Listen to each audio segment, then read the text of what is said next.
안녕하세요. 사연 읽어주는 방송작가입니다. 오늘은 명절 직후 도착한 택배 하나로 시작된 이야기를 가져왔어요. 친정 엄마가 보낸 한우 상자를 열었더니 고기가 없어져 버린 충격적인 이야기입니다. 오늘의 사연 시작할게요. 안녕하세요. 저는 경기도 광명에 사는 48살 박지윤이라고 합니다. 남편이랑 둘이 15년째 같은 아파트에서 살면서 작은 회사 격리 일을 하고 있어요. 지금껏 딱히 드라마틱한 삶을 살아온 사람이 아닌데 이번 설날에는 참 이상한 일이 있었습니다. 띵동. 휴대폰 진동 소리에 가슴이 설렜습니다. 기다리고 기다리던 택배 완료 문자였거든요. 박지윤님, 경비실에 물품 배송 완료했습니다. 짧은 문구였지만 그 글자를 보는 순간 입가에 미소가 번졌습니다. 엄마, 고기 도착했대. 응, 지금 찾으러 내려가려고. 친정 엄마와의 통화를 끝내고 가벼운 발걸음으로 엘리베이터에 올랐습니다. 며칠 전부터 엄마는 귀한 거 보냈다. 시댁 식구들 오면 꼭 같이 구워 먹어라. 하신 신신당부를 하셨거든요. 70 넘은 노모가 허리 굽혀가며 마련하셨을 그 마음을 알기에 제 마음은 벌써 풍성한 저녁 식탁 위에 가 있었습니다. 경비실 앞에 도착했을 때 평소처럼 무뚝뚝한 박씨 아저씨가 초소한 낡은 의자에 앉아 계시더군요. 아저씨, 안녕하세요. 저 백이동 703호인데요. 택배 좀 찾으러 왔어요. 한우 상자인데 여기 문자가 와서요. 제 말에 박씨 아저씨의 어깨가 움찔하고 떨리는 게 보였습니다. 아저씨는 고개를 들지 않은 채 웅얼거렸습니다. 택배? 없는데. 오늘 들어온 건 다 찾아갔어요. 네? 그럴 리가요. 여기 사진도 찍혀 있는데요. 경비실 입구에 분명히 놓여 있었다고 하는데요. 아저씨는 그제야 천천히 고개를 들었습니다.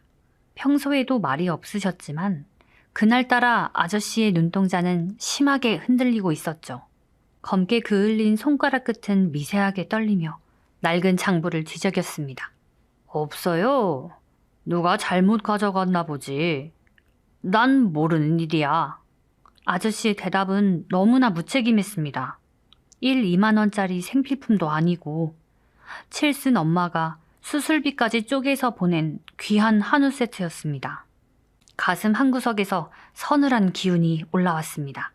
아저씨, 이게 그냥 고기가 아니에요. 저희 엄마가 정말 어렵게 보내신 거라고요. CCTV라도 좀 봐주세요. 예? 제 목소리가 조금씩 높아졌지만 아저씨는 오히려 짜증 섞인 투로 대꾸하며 밖으로 나가버리려 했습니다. 그때였습니다. 초소 구석, 분리수거장으로 가기 직전 쌓여있던 폐지 더미 사이로 낯익은 색깔의 스티커 하나가 제 시선을 붙들었습니다. 그리고 폐지 뭉치 틈바구니에서 구겨진 채 버려져 있던 택배 송장 하나를 발견했습니다. 이거... 송장은 갈갈이 찢겨 있었지만 그 위에 적힌 글씨는 분명했습니다. 삐뚤삐뚤하지만 정성이 가득 담긴 세상에 단 하나뿐인 우리 엄마의 필체. 내 새끼 지윤이네. 엄마가 직접 매직으로 꾹꾹 눌러 쓴 그 글자가 찢어진 종이 위에서 처참하게 뒹굴고 있었습니다. 피가 거꾸로 솟는다는 기분이 이런 걸까요? 손끝이 파르르 떨리고 눈앞이 하얘졌습니다. 상자는 어디 가고 엄마의 마음이 담긴 이 이름표만 쓰레기통 옆에 버려져 있는 건지. 저는 찢어진 송장을 쥐고 박씨 아저씨를 매섭게 쏘아봤습니다. 아저씨, 이게 왜 여기 있어요? 우리 엄마 이름이 적힌 이 종이가 왜 여기 찢어져서 버려져 있냐고요? 아저씨의 얼굴이 순식간에 흑빛으로 변했습니다. 아무 말도 못한 채 입술만 달달 떠는 아저씨의 모습에 저는 확신했습니다.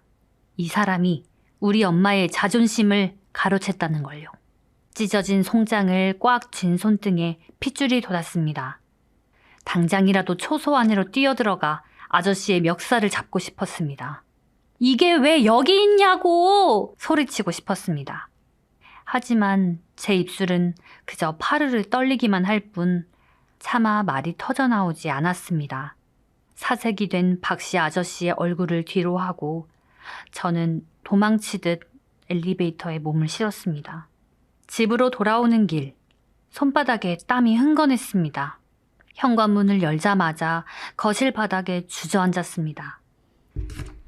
아직도 손에 꽉 쥐고 있던 구겨진 엄마의 글씨를 다시 보았습니다. 내 새끼 지윤이네. 그 6글자가 가슴을 후벼 팠습니다. 가쁜 숨을 몰아쉬며 휴대폰을 들었습니다. 엄마에게 전화를 걸어야 했습니다. 고기가 안 왔다. 아저씨가 가져간 것 같다고 말하려던 찰나 휴대폰 화면이 먼저 밝아졌습니다. 엄마였습니다. 지윤아, 고기 받았나? 아이고, 이놈의 택배가 연락도 없고.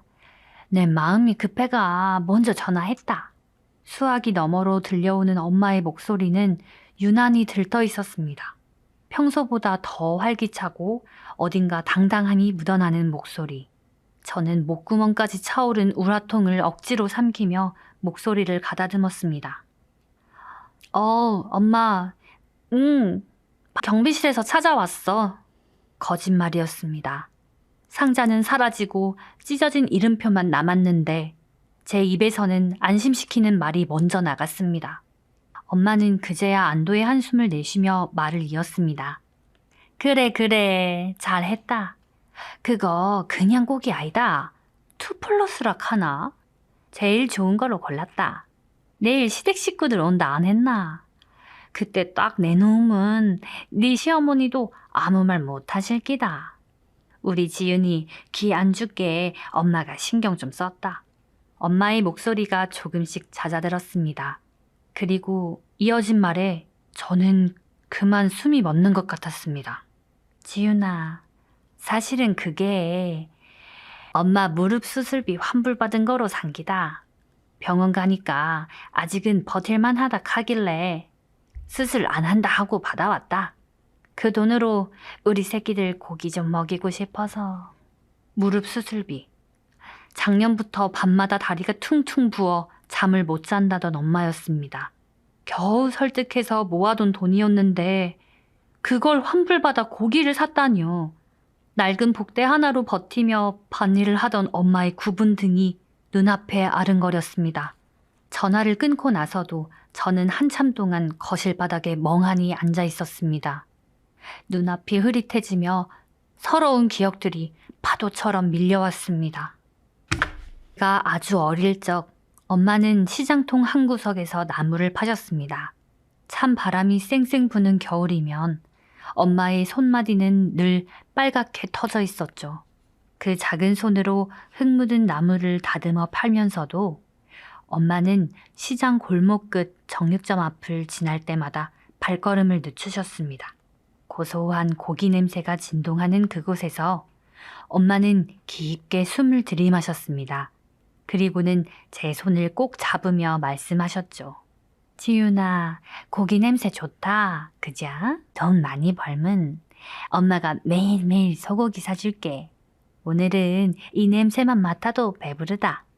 그날 저녁 우리 식탁에 올라온 건 엄마가 팔고 남은 시든 나물뿐이었습니다. 엄마는 고기 한 점 입에 대지 못하면서도 그 냄새만으로도 행복해하던 분이었습니다. 평생을 그렇게 나중에라는 말로 본인의 입맛을 뒤로 미루며 사셨던 분입니다. 그런 엄마가 당신의 무릎과 맞바꿔 보낸 고기였습니다. 시댁 눈치 보며 사는 딸 자식 기 한번 살려주겠다고 칠순 노무가 허리를 굽혀가며 마련한 보물 같은 상자였습니다. 그런데 그 소중한 상자가 사라졌습니다. 그것도 쓰레기장 옆에서 비참하게 찢겨진 채로요. 어떻게 그럴 수가 있어. 주먹을 꽉 쥐었습니다. 손톱이 손바닥을 파고드는 줄도 몰랐습니다. 내일이면 시댁 식구들이 들이닥칠 겁니다. 깐깐한 시어머니는 벌써 전화로 사돈댁에서 뭐 보내신다며? 하고 은근히 기대를 내비치셨습니다. 그 기대에 부응하고 싶어서가 아니었습니다. 엄마의 그 눈물겨운 자존심을 지켜내고 싶었습니다. 그런데 그 박씨 아저씨는, 그 무뚝뚝하고 융통성 없던 경비 아저씨는 도대체 무슨 생각으로 남의 집 택배를, 그것도 남의 엄마 인생이 담긴 그 상자를 가로챈 걸까요? 분노가 머리끝까지 치밀어 올랐습니다. 서러움은 이제 시퍼런 칼날이 되어 가슴에 박혔습니다. 저는 다시 겉옷을 챙겨 입었습니다. 아까처럼 사색이 되어 발뺌하는 꼴을 그냥 두고 볼 수는 없었습니다. 아저씨, 당신이 오늘 건드린 건 고기 한 상자가 아니야. 우리 엄마 인생이야. 저는 현관문을 거칠게 열고 다시 밖으로 나갔습니다. 엘리베이터를 기다리는 그 짧은 시간조차 영겁처럼 느껴졌습니다. 1층 로비에 도착하자마자 경비실로 달려갔습니다. 멀리서 보이는 초소의 불빛이 그날따라 유난히 차갑고 날카로워 보였습니다. 이제 더는 예의 바른 주민으로 남을 수 없었습니다. 저는 숨을 크게 몰아쉬며 경비실 문을 힘껏 열어젖혔습니다. 쾅! 경비실 문이 벽에 부딪히며 날카로운 굉음을 냈습니다. 초소한 낡은 탁상 위, 식어버린 믹스커피 잔이 휘청거렸습니다. 박씨 아저씨는 소스라치게 놀라며 자리에서 일어났습니다. 아까보다 더 창백해진 안색, 허공을 헤매는 시선, 그 모든 것이 제 분노를 더 선명하게 달궜습니다. 아저씨, 마지막으로 물을게요. 고기 어디 있어요? 제 목소리는 낮게 깔렸습니다. 소리를 지르는 것보다 더 무겁고 날카로운 진심이 묻어났을 겁니다. 박씨 아저씨는 마른 침을 삼키며 뒷걸음질을 쳤습니다. 초소 구석, 낡은 캐비닛 너머로 아저씨의 그림자가 길게 늘어지며 파르르 떨리고 있었습니다. 모른다니까. 왜 자꾸 사람을 범죄자 취급을 해요? 내가 안 가져갔어요.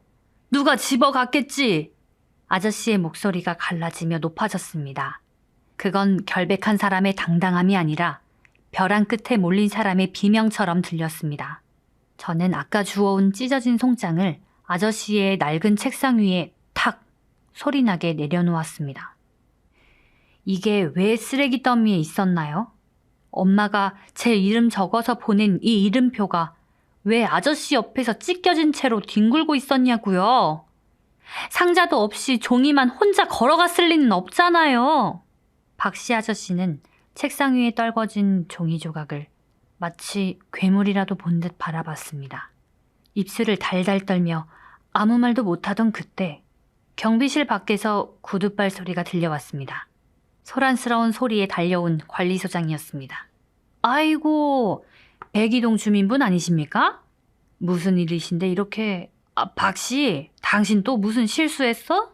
관리소장은 상황 파악을 하려는 듯 저와 박씨 아저씨를 번갈아 보았습니다. 저는 떨리는 목소리로 상황을 설명했습니다.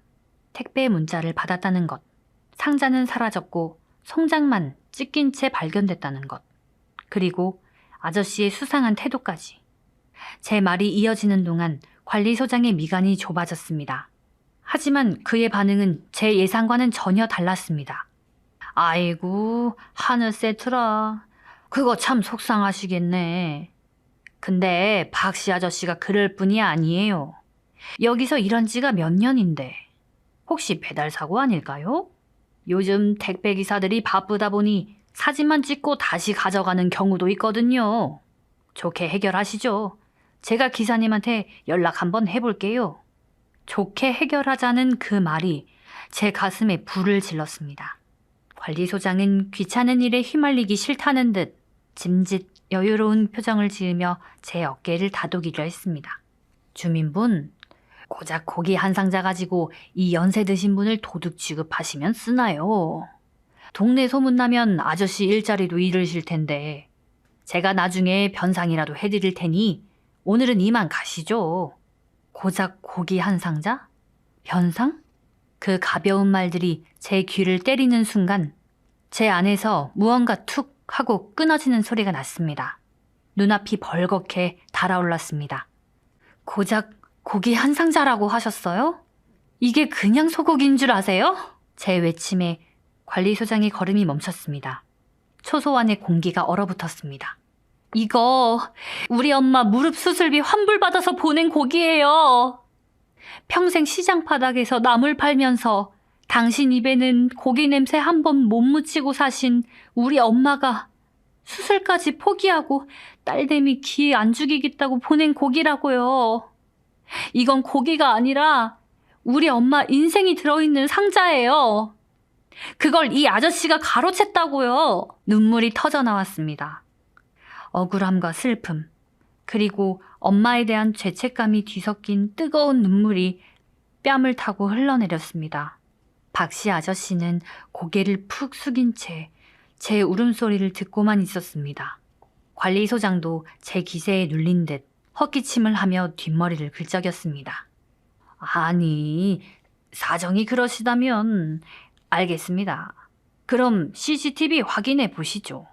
정말 박씨 아저씨가 손을 댔는지 눈으로 보면 될 거 아닙니까? 우리는 관리사무소로 자리를 옮겼습니다. 제 발걸음은 무거웠지만 단호했습니다. 관리소장은 귀찮은 듯 마지못해 모니터를 켰습니다. 화면 속 지직거리는 노이즈와 함께 아까 낮에 경비실 앞 풍경이 나타났습니다. 심장이 터질 듯이 뛰었습니다. 1배속, 2배속, 화면이 빠르게 지나갔습니다.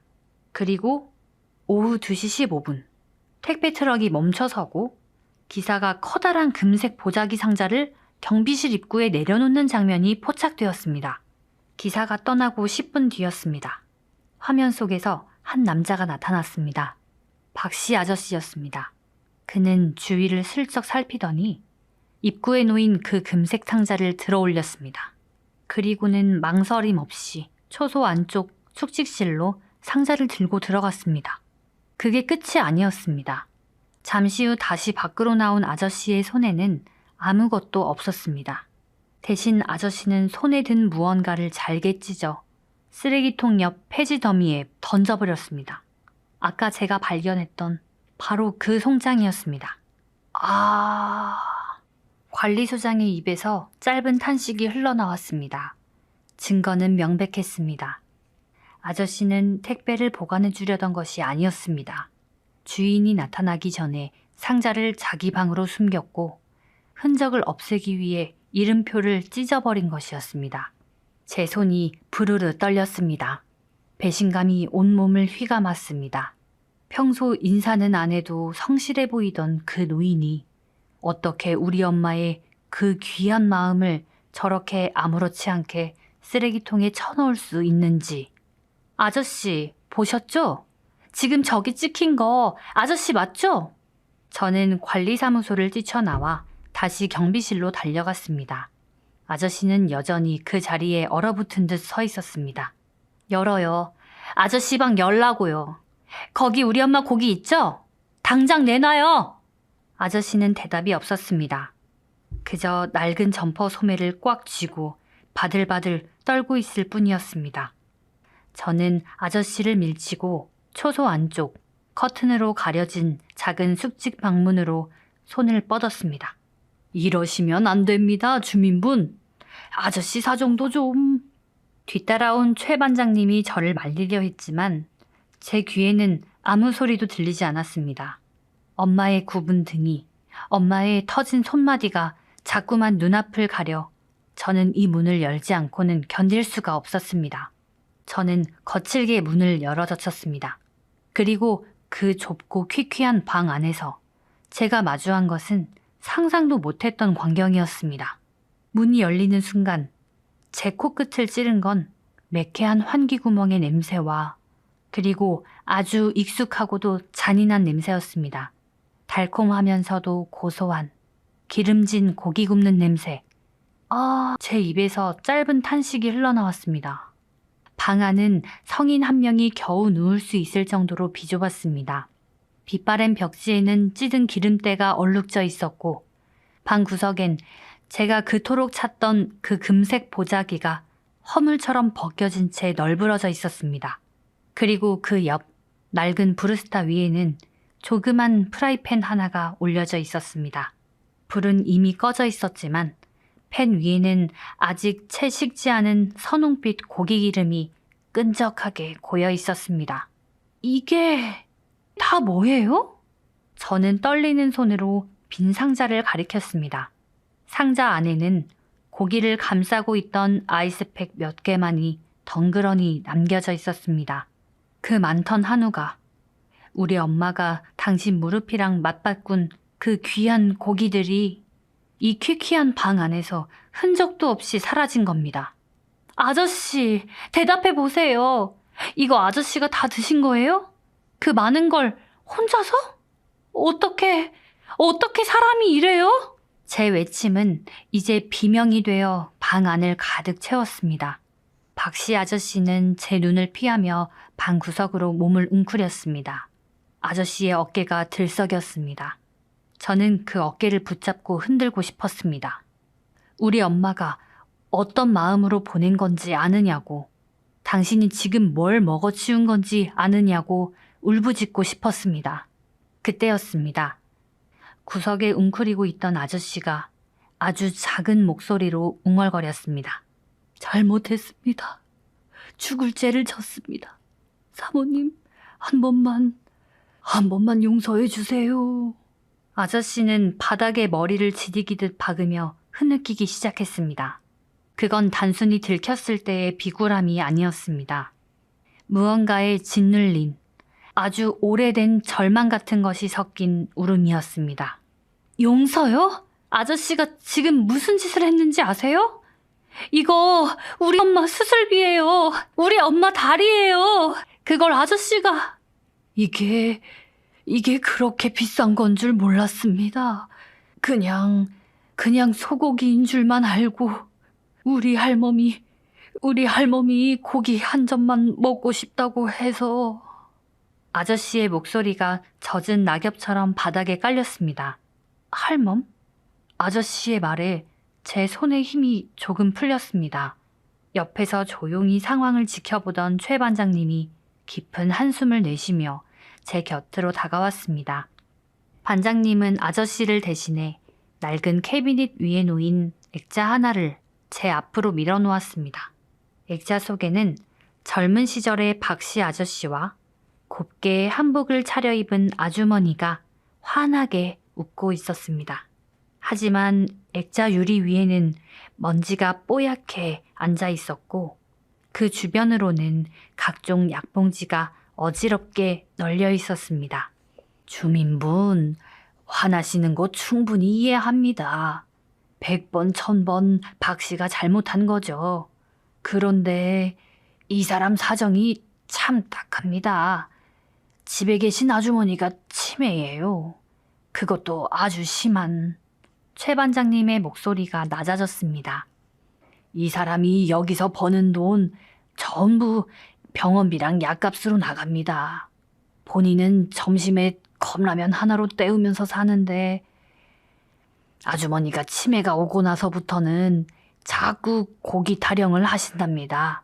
젊었을 때 고기 한 번 실컷 못 먹여준 게 한이 됐는지 오늘 낮에 잠깐 집에 다녀오더니 할멈이 기력이 없어서 누워만 있다고 고기 냄새라도 맡으면 일어날 것 같다고 그런 소리를 하더니 결국 사고를 쳤나 봅니다. 저는 멍하니 프라이팬을 바라봤습니다. 팬 위에는 고기 석점이 아주 작게 잘린 채 남아 있었습니다. 아저씨는 그 비싼 고기를 차마 본인 입으로 가져가지 못한 겁니다. 이 좁은 방에서 몰래 고기를 구워 작게 가위질을 해서 식을까봐 수건에 싸서 집으로 가져갔던 겁니다. 저는 그냥 조금만 떼어가려고 했습니다. 그런데 송장을 떼니까 욕심이 생기고 들킬까봐 무서워서 상자를 숨기고 정말 죽을 죄를 졌습니다. 내일 당장 그만두겠습니다. 고깃값은 제가 어떻게든 갚겠습니다. 제발 경찰에는. 박씨 아저씨는 제 신발 끝을 붙잡고 부르르 떨었습니다. 아저씨의 손등은 우리 엄마의 손처럼 거칠고 갈라져 있었습니다. 손톱 밑에 낀 검은 때와 굽어버린 손가락 마디마디가 제 가슴을 찔렀습니다. 분명 제 앞에는 제 물건을 훔친 도둑이 앉아 있었습니다. 우리 엄마의 정성을 훼손한 나쁜 사람이 있었습니다. 그런데 왜일까요? 제 마음속을 가득 채웠던 시퍼런 분노가 마치 뜨거운 물에 녹아내리는 눈처럼 힘없이 허물어지기 시작했습니다. 프라이팬 위에 남은 그 작고 초라한 고기 석점. 아저씨는 그게 엄마의 수술비인 줄도 모르고 누군가의 인생인 줄도 모르고 오로지 자기 아내의 꺼져가는 생기만을 생각하며 그 고기를 구웠을 겁니다. 우리 엄마가 나를 위해 수술비를 포기했듯 이 노인도 자신의 명예와 일자리를 포기하고 그 고기 몇 점을 선택한 것이었습니다. 가난은 참 잔인했습니다. 사랑하는 사람을 위해 할 수 있는 마지막 선택이 고작 남의 택배 상자에 손을 대는 도둑질이어야만 한다는 사실이, 그리고 그 도둑질의 피해자가 또 다른 가난을 견뎌온 우리 엄마라는 사실이 저를 견딜 수 없게 만들었습니다. 저는 찢어진 송장을 쥔 손을 천천히 내렸습니다. 아저씨의 낡은 방 안에는 여전히 고소한 고기 냄새가 진동하고 있었습니다. 엄마가 그토록 좋아하던, 하지만 평생 마음껏 맡지 못했던 그 냄새. 아저씨, 제 목소리가 젖어들었습니다. 박씨 아저씨는 고개를 들지 못하고 어깨만 들썩이며 울었습니다. 초소 밖으로 지나가는 사람들의 웃음소리가 들려왔지만 이 좁은 방 안은 마치 세상에서 가장 깊은 골짜기처럼 적막하고 무거웠습니다. 저는 아저씨의 숙직방을 나왔습니다. 관리소장이 뒤에서 뭐라고 말을 걸었지만 들리지 않았습니다. 아파트 단지 안을 가로질러 집으로 향하는 길, 밤 공기가 유난히 차가웠습니다. 집에 돌아와 거실불도 켜지 않은 채 베란다 창밖을 내다봤습니다. 저 멀리 경비실의 불빛이 보였습니다. 엄마의 자존심을 지켜주겠다고 큰 소리치며 내려갔던 저였습니다. 그런데 지금 제 손에는 찢어진 종이 조각뿐입니다. 내일이면 찾아올 시댁 식구들, 그리고 고기 맛있게 먹었냐고 물어볼 엄마. 저는 휴대폰을 꺼내 엄마의 번호를 한참 동안 바라봤습니다. 눈물이 왈칵 쏟아졌습니다. 엄마의 무릎과 박씨 아저씨의 아내, 그리고 그 사이에서 길을 잃은 고기 한 상자. 그날 밤 저는 난생 처음으로 용서라는 단어의 무게가 얼마나 무거운지, 그리고 누군가의 비참한 진실을 마주하는 것이 얼마나 고통스러운 일인지 뼈저리게 깨달았습니다. 그날 밤 저는 한숨도 자지 못했습니다. 침대에 누워 천장을 바라보는데 자꾸만 그 좁고 퀴퀴한 경비실 숙직방의 냄새가 코끝을 스치는 것 같았습니다. 비싼 한우기름이 튀어 얼룩진 낡은 벽지, 그리고 그 위에서 작게 잘려나가던 고기 석점. 다음날 아침 예정대로 시댁 식구들이 저희 집을 찾았습니다. 시어머니는 현관에 들어서자마자 코를 킁킁거리셨죠. 지윤아, 사돈댁에서 한우 보내주셨다며? 구경 좀 하자. 우리 아들 몸보신 좀 시켜야지. 저는 떨리는 손으로 냉장고 문을 열었습니다.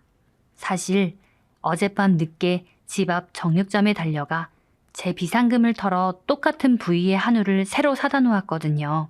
상자는 없었지만 예쁜 접시에 정성껏 담아 내놓았습니다. 어머, 고기 색깔 좀 봐라. 역시 사돈어른 안목이 보통이 아니시네. 아주 입에서 살살 녹는다, 야.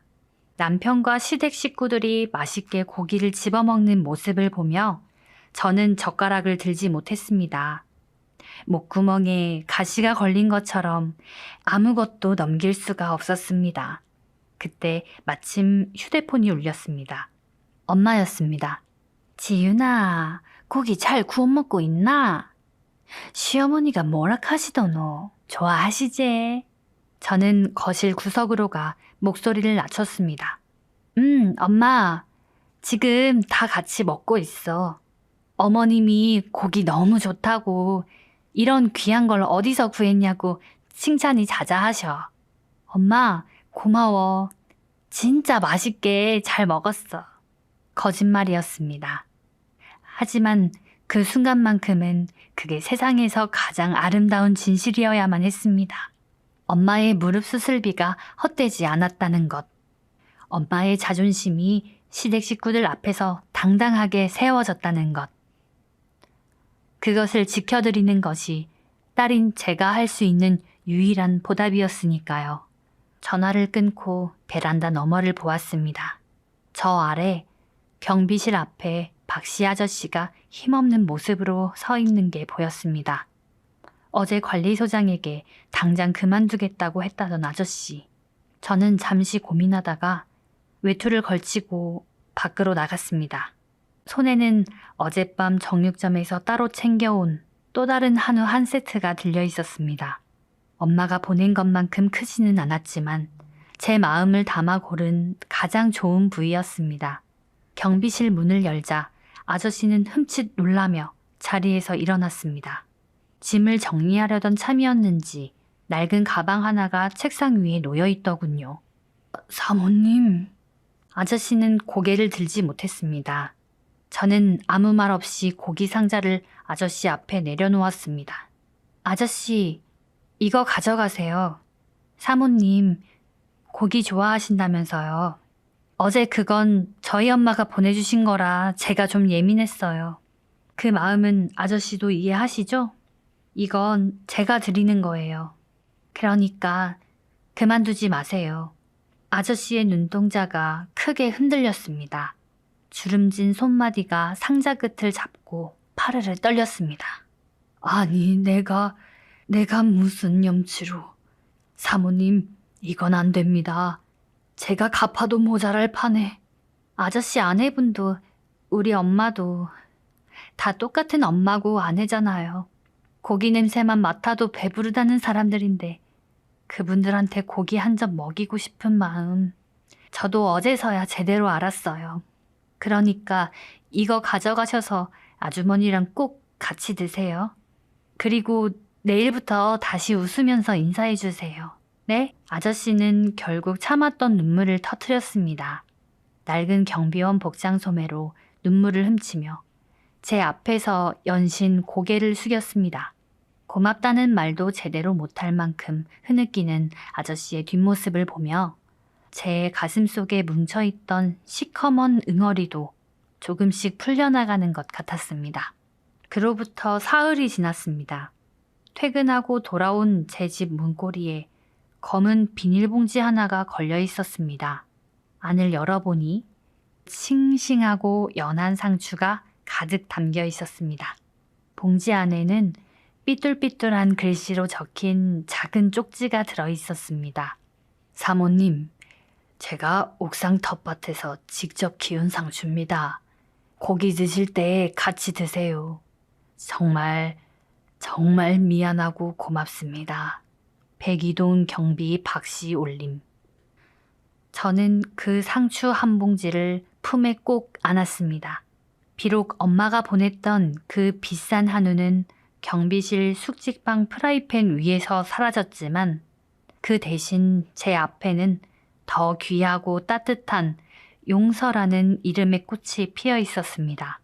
그날 저녁 저는 아저씨가 주신 상추에 밥을 싸 먹으며 엄마에게 다시 전화를 걸었습니다. 엄마, 오늘 상추쌈 먹는데 엄마 생각이 너무 나네. 나중에 엄마 무릎 다 나으면 내가 진짜 비싼 고기 사서 내려갈게. 그때는 엄마랑 나랑 둘이서 냄새만 맡지 말고 배 터지게 한번 먹어보자. 엄마, 사랑해. 창밖으로 보이는 경비실의 불빛이 그날따라 유난히 따뜻하고 평온해 보였습니다. 여러분, 오늘 지윤 씨의 이야기 어떻게 들으셨나요? 엄마가 보내준 귀한 한우가 엉뚱한 경비실 숙직방에서 타버렸을 때 지윤 씨는 아마 세상이 무너지는 것 같았을 겁니다. 하지만 지윤 씨는 그 타버린 고기 냄새 속에서 또 다른 누군가의 절박한 사랑을 보았네요. 미워하는 마음은 칼날 같아서 남을 베기도 하지만 결국 내 마음을 가장 먼저 다치게 합니다. 하지만 지윤 씨가 선택한 용서는 경비원 아저씨의 삶을 지켰고 엄마의 자존심을 지켰으며 무엇보다 본인의 마음속에 평화를 가져다 주었습니다. 여러분 곁에는 지금 어떤 온기가 남아있나요? 혹시 누군가를 향한 미움 때문에 그 온기를 잊고 살진 않으셨나요? 오늘 하루만큼은 미움보다는 연민을, 분노보다는 이해를 선택하는 따뜻한 시간 되셨으면 좋겠습니다. 지금까지 사연 읽어주는 방송작가였습니다. 내일 더 가슴 따뜻한 이야기로 찾아올게요.